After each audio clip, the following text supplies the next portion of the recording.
So Nathan, please have a seat. Let's just start it. I think having said that we go back quite a long time together, that also indicates that we're not the youngest people anymore. So I was kind of surprised to see you entering this Swiss blockchain ecosystem, having known that you were in Asia for a long time. When did you get first involved with Cardano? I got, well, I do need to quickly say that I'm really happy to be here. And it's actually an honor for me to be here. And we had sort of no contact for 10, 15 years. And there was a phone call and email. And it's really, I really enjoy being here. Thanks, Don. Yeah. And thanks also for everybody to come tonight. I got involved in Cardano probably about two and a half years ago. In the context of IOHK, which is, as the name HK says, Input Output Hong Kong is a Hong Kong-based company. And so probably 2.5 years ago, that's when I first had my initial contact, yeah. Okay, and I guess we are not all techies here, and I think it's probably a good idea to start with the basics about what Cardano is all about. Can you give us a little bit of the history to it? I mean, obviously it's got quite a colorful history since it's been inception 2017, I think. We all know Charles. He was also here already. We did a tour with him at Trust Square not so long ago. And can you give us kind of a summary of where you're coming from, where you are at the moment, and tell us a little bit more about why Cardano is the blockchain of choice? I was actually going to hope that you're either not going to ask or ask it at the end, the most difficult questions. So, right, so what Cardano is really, it's a blockchain that it's a platform that will be eventually decentralized and proof of stake. And I think the way we phrase it is that we don't really want to say that we're better here, we're better there. It's an ecosystem where different projects have different advantages. And the one thing that surely sticks out is next to scalability and throughput that we want to achieve is surely the scientific approach. So we aim for verification of the code. And so try not to make this an effort that's too agile, but scientific based with a verification. All right, and the whole setup is split into, if I understood this correctly, into 3 individual entities. Could That's you right. So a little bit about the differences between the Cardano Foundation, IOHK, and the third one, Emurgo, how this all works together? Right, absolutely. So what happens is what we call the Cardano ecosystem consists of these 3 entities, and the Cardano Foundation is really the entity that is responsible, and please check out our website because we have made it very clear on our website. The mission really consists of community building, the technical audit, but also lobbying, standard setting, regulatory approaches, partnerships to sustain and promote the network as such. That's the part of the foundation. We have IOHK, which has been entrusted with a mandate to code and develop the protocol. So it's the often called the developer, or in Switzerland they're often called the core developer in the ecosystem. And we have Emurgo, which has some Asian origins, more than even and Japanese origins, which is probably the investment arm. So I would say this is the arm that also wants to invest and promote the ecosystem by pushing the ecosystem of companies that build on top of Cardano. Yeah. Okay, and when we look at it from a more geographical perspective, I recently saw, obviously IOHK, as you said, Hong Kong is in the name. Then we have a small residency here with IOHK at Trust Square. Then you're also obviously in Zug. Can you explain to us? And then I recently saw that Charles is going to Wyoming, or what's that? Right. I mean, very clearly the effort is global and the ambitions are clearly global, and that shows exactly with Emurgo being present in Japan, in Singapore, in Hong Kong, with IOHK being present, as you say, in Zurich, and it's great to be a part of the Trust Square, and in Hong Kong, and staff that's distributed all over the world. In fact, it is the wish that we slowly build up a presence in the US, and the idea is to also have a US presence. Yep. So that's more the foundation, or is it that? No, that's IOHK. That's IOHK. For the foundation itself, you can argue that the office we have is in Zug, so it's a local Zug foundation. But again, we have people in different places. So some people work out of London, and we have one staff that is in China, in Shanghai, and one staff in Korea.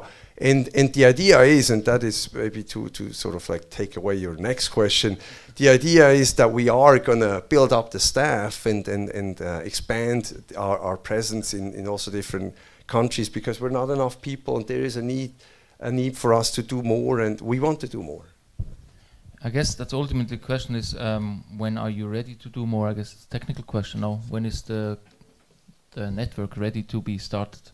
I knew that was going to come, so the first one was not enough. No, I slipped the first time. So the second one, I take my Joker card, and I did the same in New York. And I think I can play once per country per week. I'm not sure, but as the technical, the development is really with IOHK. I want to leave that part to IOHK because that's where it belongs. But it's a very legitimate question, and so what we do, or what IOHK does, is we do have regular updates, and I do say, please check on IOHK's Twitter account, and that sounds like a lame excuse, but it's not, because we do publish regular reports. We are updating the IOHK roadmap for Cardano. We are also, there is regular updates really on Twitter, on YouTube. Charles does regularly show up, as we all know, on YouTube, and has his conversations with the community, where he goes into further details with regard to the technical development. And then we do have, and this is a bit of an advertisement here, I admit, we do have the IOHK Summit in Miami in April, and that's an easy Google, so it's really IOHK Summit. The website is iohksummit.io, and it would be great to have everyone there. And at the summit, of course, there will be further updates and news, and so we try to really have everybody come there and participate. So that's a more technical summit, like DevCon, or what's the agenda for the summit? The agenda, there's a bit on the website. It is going to be technical as well as commercial. So Emurgo will be present, the Cardano Foundation. I think pretty much all the staff. We have some here. Amanda's here. There are Juliet is in the back. Tilmer is in the back. So we're all going to be there. So IOHK will be there because it's their summit, but it's also the Cardano Foundation, Emurgo. And there will be a mix of interesting speeches that are also from speakers that are not directly related to the Cardano ecosystem, but talk about issues ranging from social science to cryptography. It will be a firework of events, of different happenings, and we hope to make this summit really interesting. What impressed me when we had our meeting with Charles, as I said not so long ago, was obviously the heavy focus that he has on the academic partnerships that you've been building. I guess that's, again, IOHK more so than the foundation itself. But what can you share with us about the plans on that side? I mean, he talked about Edinburgh as a research center for some topics, and then in Athens. And is that still the focus of building more of the academic partnerships, or what's the next steps more on the commercialization and technical side on that? Let's talk about the academic partnerships first. So Edinburgh and Athens are in place and are happening and continue to happen and be very important. In the past, which is one of the reasons why we're here at this Fireside Chat, less was done by and through the foundation than could and should have been done. And so we want to take up some of that heavy lifting with regard to academic partnership and research. And we're actually in the middle of drafting an open call for various questions that the foundation will reach out to universities worldwide. In this open call, where we're going to have a sort of a menu of different issues that we're interested in that are relevant to the Cardano ecosystem, where then either universities, single researchers, or consortia of researchers can apply for the issues that they're interested in, and that really ranges from mathematics to cryptography to social sciences to obviously law and regulatory issues, policy issues. Because it's, as we know, it's still very early days in all respects, and even down to user interface. Now, I love to mention the problem of user interface because it's an issue, and we wanna at the Cardano Foundation we do want to do more. And when I say we're in the middle of it, it's just we just revised the open call document, the draft this morning with Tilmar and I. Yeah. So yes, you will hear more from us. Don't try to get a specific date out of me because that's usually what people want to do at these sort of questions. But we're working on it. I think everybody at the foundation, the staff knows that we're literally busy every day taking steps. Yeah. Okay. And then you hinted a couple of times already on this topic of the foundation itself, and obviously there has been changes that included you basically to become the new chairperson, and some things have been corrected. Can you give us a little bit of an update? What happened since you're now in charge for the foundation, and what is the next immediate priorities that you have with it to become what you think it should be in the long run? Right. I think I want to correct you right away. It's not that I'm in charge of the foundation, and that's arguably what was wrong in the past, is that it was too much focused on one person in many respects. And so we wanted to fix this, and we did, and the entire ecosystem helped on that. And so it's now we have currently there are 4 council members, which again represent the ecosystem and independent council members. And so it's really the 4 council members that probably have a leading role. That's correct from a corporate governance point of view. But then, of course, also the staff, which has been diligently working before already. And what did not work well in the past was there were issues on the leadership. And what we do now is we do not change direction. We do not change the mission or the scope, but we simply try to do more, better, and faster of what the foundation was doing already or should have been doing. So we're, I never call it a reorganization. It's not a restructuring. It's not this. It's simply we're back on track. But you're planning to include more independent directors now. Is that not one of the goals in order to? You do read your material. I love that. I love that. Yeah. Yeah. So when you have a guy that actually is prepared, that's thanks a lot. So right. So on a governance level, we do want to add a board, an operational board, and we're still struggling with the terminology. So you have council, and then you have board, and then in Germany you have Rat and Rat, from Stiftungsrat to Verwaltungsrat or executive board. But the idea is indeed to add a let's call it an executive board that will be again dipping into a pool of people who are closely connected and committed to the Cardano ecosystem. And that pool is actually our ambassador program, which was just started in January. And this is also work in progress, so we only have a limited number of roles. We call them roles, and we're expanding on this as well and talking about this every day. So the idea is that we get the ambassador program started, we add people to that pool, and over time we will have a pool of people with a track record that show us, okay, we have anything between 50 or 100 people who are trusted people who show that commitment, and out of this pool we then want to appoint or elect, and it's still early days, that executive board, which then also takes away responsibilities from the current council. So the current council will actually delegate the operational issues and activities to that operational board or executive board.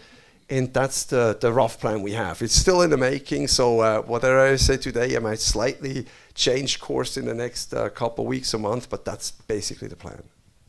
All right, and then what was interesting to me again when I had this discussion with Charles, the focus that you have with regards to where you want to position yourself with be the foundation or IOHK in general or the blockchain topic itself, being very focused on government and public sector and development areas, especially also I think Charles has a big focus on development countries. Where do you see that going, and how do you see that's being developed into the future from here? Absolutely. So I think when you're active in blockchain, like I think all of you are, and the daily question is really what are the specific use cases that require a blockchain, that warrant a blockchain? What are low-hanging fruit from a commercial point of view, from a technological point of view? And that's not an easy question. It's actually a very hard question, and I think most of you will hit those issues in your own ventures. And so we do believe that there is a need for a blockchain, or a use case for a blockchain that's very warranted, is really where other institutions fail. Because what the blockchain does, and I don't want to do the blockchain 101 thing, but it is a solution that provides trust. It's not trustless. It's the trust is in the technology. And so, in a very clear use case, we do believe at IOHK and at the Cardano Foundation, is where other institutions, where governmental institutions fail. So that does bring us, for example, into Africa and parts of Africa, where IOHK is very busy, and there are then different use cases within that overall sector. So we're talking. I think really, I believe land registry is a big case. It's supply chain. We talk from coffee to tea to fish. So supply chain management is one issue. And then even go one step further, which is, it's good to see you, Casper. I hate it. You know what happens to me all the time, no? Yeah, because I'm always late. Yeah, this is actually the first time that I'm not late to my own event. Yeah, so. Always on time. Always on time. And so what happens is that that I think identity management, and that rings a bell, is another thing where we say institutions can fail to provide identity management, which really very quickly leads to the unbanked, and that's also on the IOHK website, because I don't know how many lawyers there are in the room, but we're talking KYC, AML. How do you do KYC, AML? How do you banking if you don't have a passport or a national identity card? So that's where we see a lot of room for a lot of need that is here right now. Yeah. And again, geographically, you were in Asia for a long time, obviously, and you're now, I think, more in the US at the moment, actively working at the Berkman Klein. Right. So I spent 19 years in Asia, between sort of what you call Greater China, between Taiwan, China, Hong Kong, and now currently I'm a fellow at the Berkman Klein Center, which is an institute at Harvard University, and I'm looking pretty much at this. I'm looking at digital assets. I'm looking at privacy. I'm looking at, of course, still China. China is an important part, and from a digital point of view, but it's always really tech and law, or tech and policy, because those are interesting intersections, and I think that's why we're here. No, it's that intersection that I always call myself a lawyer geek, or a geek lawyer, and that's part of what I do here. And the focus basically is a global focus that you have. There's no, as I said, Africa is obviously a focus topic because of the simple needs of solutions like what you mentioned, but is there also specific focus on Asia, or where's your biggest following when it comes to the support you get? Right. I do want to mention that Emurgo just opened up an initiative in India that's very education based. So there's a lot of that going on. So India is surely within the ecosystem, is also where a lot of the action is. We do have historically, you could call it a community, I think a large community, of course, in Japan, which is in that sense very comparable. I always compare to the European Union and to the US, because it's highly regulated, it's a larger entity, it has its own sort of slowness of motion with regard to policy. We do have a very strong community in Korea as well.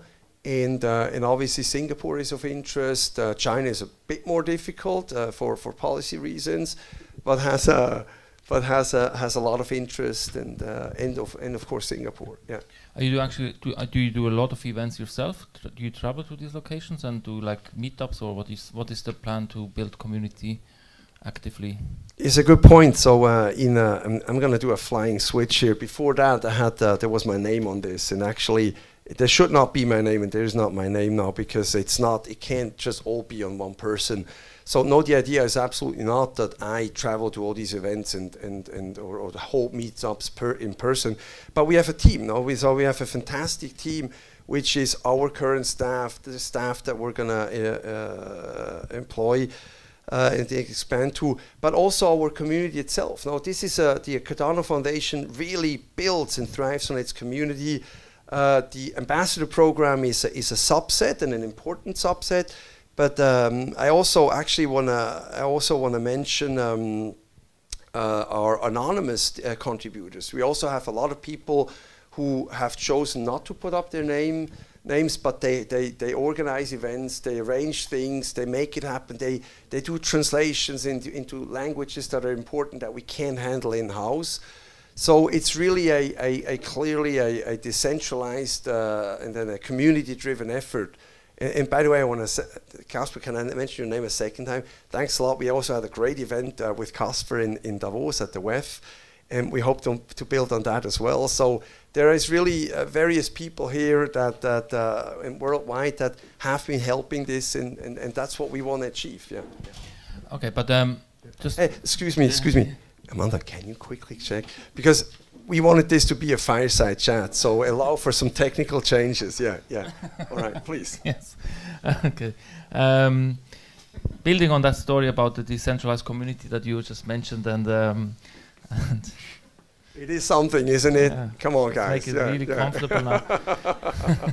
But it's also dependent on brick and mortar, and some of your competitors I also had here before. They're planning to build like a community co-working space for people that want to build on their blockchain. Do you have any such initiatives as well, that you were kind of building centers, like basically Cardano centers, where people congregate and potentially work together on use cases? So the audience, both present and online, needs to understand that this was not prepared. These are real questions now, so I love it. Thanks a lot, Danny. Absolutely. So one of these efforts is actually in Africa. There's one person at IOHK, that John, who's pushing this a lot with local and regional. In that sense, you could call it center. In Africa, we're looking a lot of education. So we're trying to take people and actually teach them how to code. So it's really a coding educational effort. Actually, we have classes that consist of women, which is great. So we also try to support that, and inclusion, diversity is a very important part. We have a program that's not live yet, so I can only mention it. It's another one of these things that's going to come, which is called the Cardano Hubs.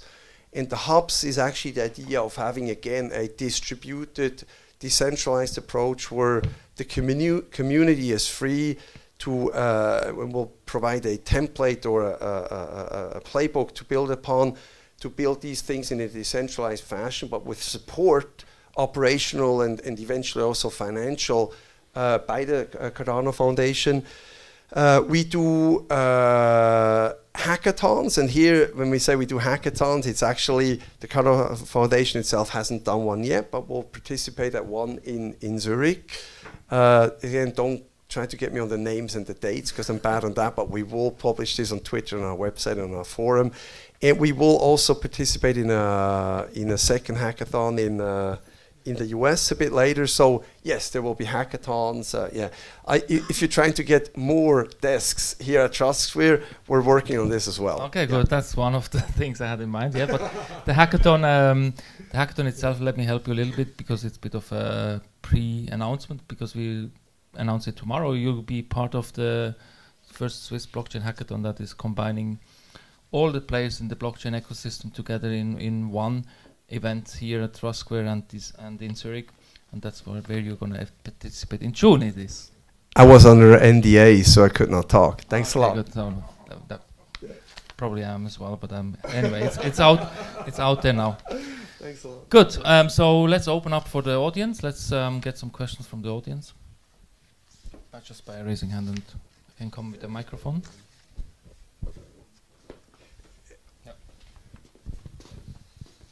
You mentioned several areas where you have focus, like social and legal and so on. How is it about finance?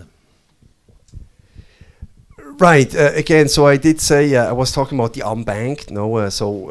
And I think back to use cases, of course. So payments is a big use case and an important use case. It may be one of the first use cases. So we are looking at finance very strongly, and here obviously your question has an agenda, which is very normal, and I appreciate that. So when you look at finance, you very quickly or immediately get into regulatory issues, where we at the foundation very actively participate at lobbying outreaches. So we work with again with different universities, think tanks. We engage lawyers. We work with lawyers. I'm a lawyer myself, and I try not to have that come up too often, but I am obviously fascinated at the regulatory piece. And so lobbying is a big part. And then, I mean, I don't want to say too much, but it's true that very quickly you come back to tech and law. Now, tech and law, when you look at blockchain, when you go into smart contracts, what's smart? What is a contract? Is it smart in a contract? That's a different discussion. But the financial piece very quickly does get into that, and building blocks of what a new financial system could look like. And actually what a new financial system would look like is, well, it still needs to represent all these building blocks that the old financial system has. So in a way, you can't, or there's no need to reinvent the underlying wheels. There's a need to reinvent the car on top of it. Yeah, and we try to be very involved in that.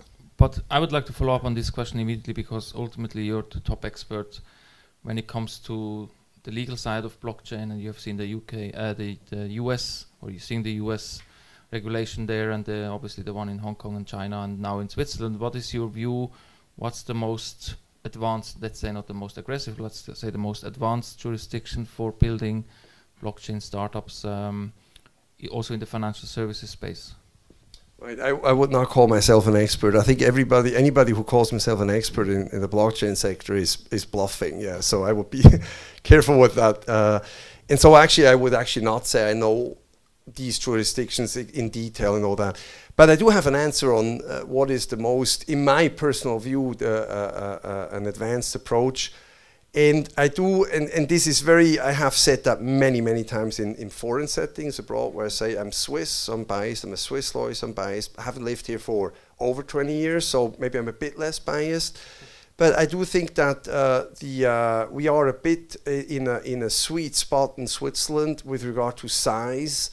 So we're small enough to be relatively nimble on a political level. That helps. We're small enough so authorities are easily accessible. That helps. And then again, and that's why it's a sweet spot, we're also big enough to matter and to have a certain weight commercially, politically, so that it's also worth building up something. We have a really nice cluster, and I'm not talking about the cluster in Zug. I'm also talking about the cluster in Zurich. Zug is a blockchain cluster. But we have Zurich as a financial place. We have the Trust Center at the EPFL in Lausanne. So there's different clusters. We have, of course, Basel, which is very busy with its university in that area.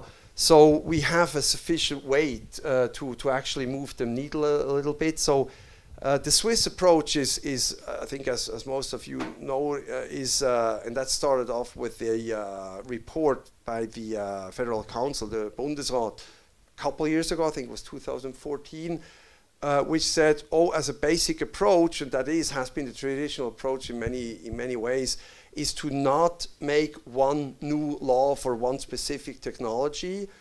And so that was the first decision, a political decision. Second, to stay very light on regulation and try to see if the current legal framework does the job. And then only where really necessary, step in and make very specific changes to the legal framework. And that's where we are at. And I think that approach has served us, and also really mean the community again, served as well in the past, let's call it 6-7 years of blockchain.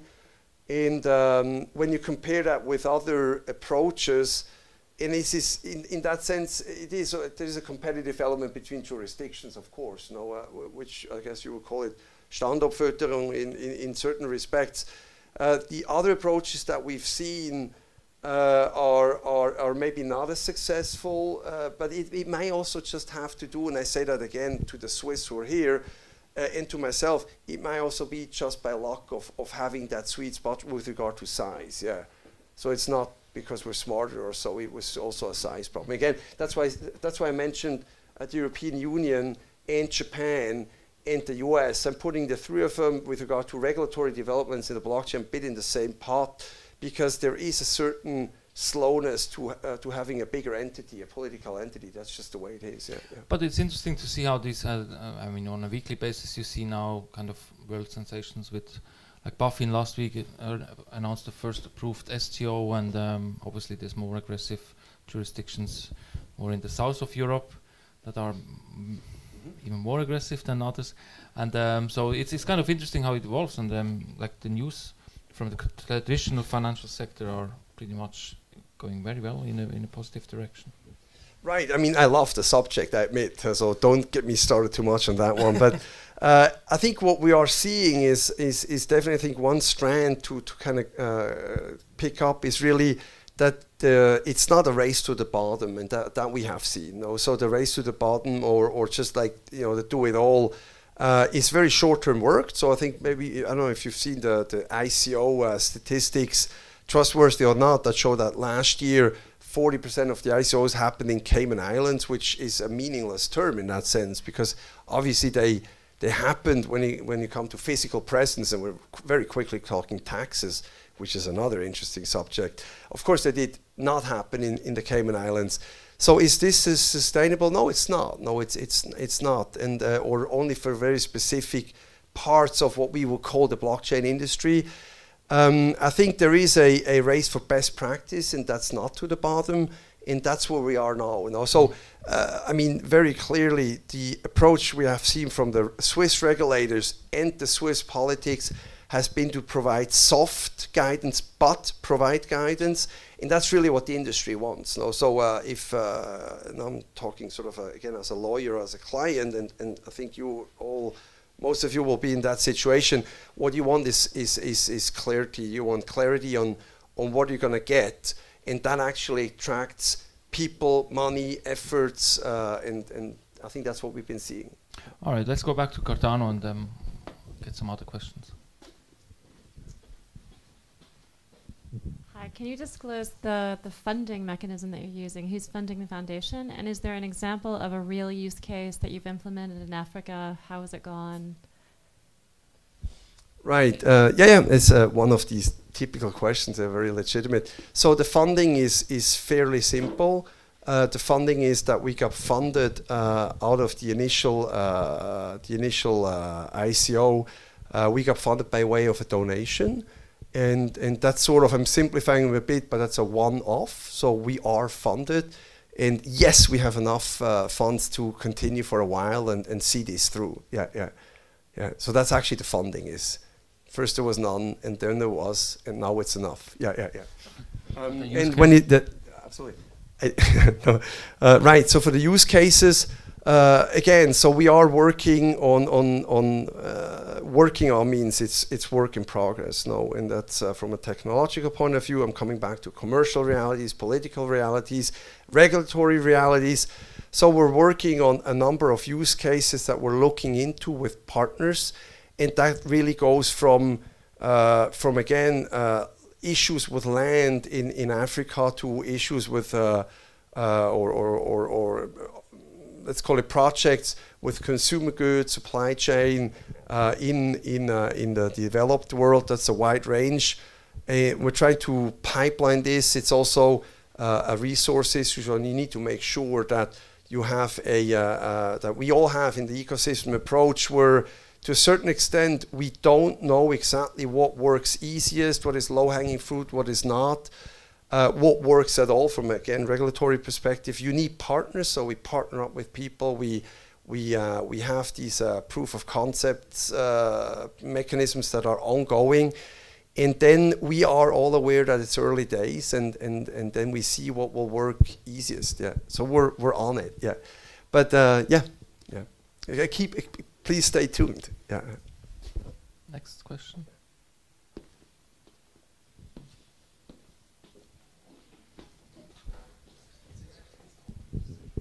Hi.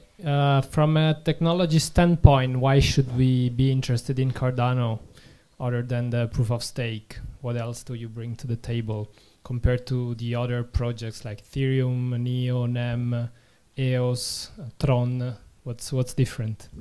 Right. Again, I really don't want to. It's not my job and it's not my expertise. So I do want to reiterate what I said earlier. Is really the verification piece. So the rigor of verification of code with regard to specification. So you first specify, and then you code, and you verify that the code works in accordance with the verification. So that's surely the number one approach. I think the proof of stake, or one big milestone on our roadmap is obviously Shelley, which you haven't asked yet, but it's the same question: where is Shelley? Where is our proof of stake, and so on? This is a big piece. I actually do think that the proof of stake is, I mean, I'm stating the obvious here. It's not a simple piece, but it's a absolutely a very, very important piece, and it's not simple because we currently don't yet have enough data, and we don't yet have enough examples that went wrong. So with regard to proof of stake, so everybody knows we need to move to proof of stake, and I'm the first one to always say, don't worry about the electricity problem of Bitcoin because it will move to proof of stake. But well, we first need to have a model, and that's where IOHK has historically spent a lot of time and efforts and also money on researching and providing financing for research into into the proof of stake and the issues. So we're really talking game theory, social sciences. How do you do proof of stake that cannot be gamed? There's a lot of math, but there is, so that's the hard math, but there's also a lot of game theory and social sciences, because it's a human problem. No, we're talking governance of blockchain, and this is actually a bit of a, I still feel I know nothing about governance of blockchain, so I'm really far from an expert, but I do think I grasp the fact that this is a missing piece. So we need more information, more research, more rigor on how to govern a blockchain, and then the proof of stake is surely a very big piece. Yeah. All right, so very well done. I didn't want to ask you these questions because I didn't know how comfortable you are, but you're very good answering rather challenging questions. Let's get a last question. I think it's already almost 7 o'clock, 45 minutes, very good. Yeah.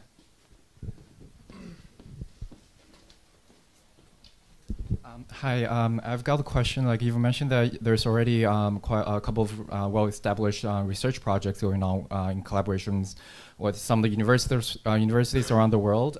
Is it in the scope of interest to also build up partnerships just locally with ETH, for example?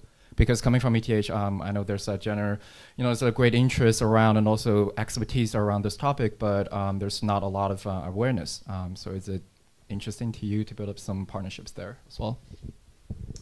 Right, absolutely. So we're actually internally at the Cardano Foundation, we're thinking of how to do this, and we do talk with people from the ETH, and I think there's a lot of efforts there already, that are actually quite substantial, and I think they're actually, the way I understand it, they're building up fast, and a lot more is going to come out of the ETH. Of course, when you say ETH, you also have to mention again the Trust Center EPFL, which is the same but different. And I studied law in Lausanne, so I'm a bit biased, pro EPFL, but yeah. What happens is we're currently seeing two ways of moving forward with regard to academic outreach and partnerships. One is sort of a one-to-one basis on a larger scale, which takes more attention, and then you have maybe a larger size of what you can do. And but we want to get the ball rolling a bit quicker than that, because when you do these larger partnerships, they do involve internal reviews and approvals that also take their time. And that's why, as the sort of, I really like to call it the lower hanging fruit, the open call on this sort of almost a list, it is a list of issues that we think can be isolated with a smaller price tag and a shorter timeline. That's how we're going to go first. Yeah, I think this will allow us, under the new, let's call it management or council members, to hit the ground running much faster. I'd love to have a partnership with the ETH. I'm not going to hide that, but it's going to take more effort. So I may have to postpone that a bit. But yes, yeah, we'd love to. Yeah. Good. Any really last question or? Very short question. Okay. Do you own Bitcoin? Okay. How is that again? So there's the plausible deniability and all that. No, actually, I don't own much Bitcoin anymore. I used to. Yeah. Is that? I find that already highly detailed as an answer. Yeah. I have a good follow-on to that question. When did you sell them? You know what? There's a joke, and that's actually, now we almost have to move to the bar over beer. But what they always say, there's this thing about this rich banker and the poor banker, and the poor banker asked the rich banker, so they're both retired in a bar now, and there's like, okay, one is poor, one is rich, and then the poor banker asked the rich banker, what did you do? And then the rich banker says, I sold too early. Yeah, this is a complicated one, but I love it. And so, yes, I sold too early, but I sold, and I did sell in December 2017, I think. Yeah. Oh, yeah, of course. Yeah. Good. Yeah. Thank you very much. Thank you, Nathan. It was really cool to have you here. It was nice talking to you. Thank you very much for coming. Thanks a lot. It's great to be here. Thanks.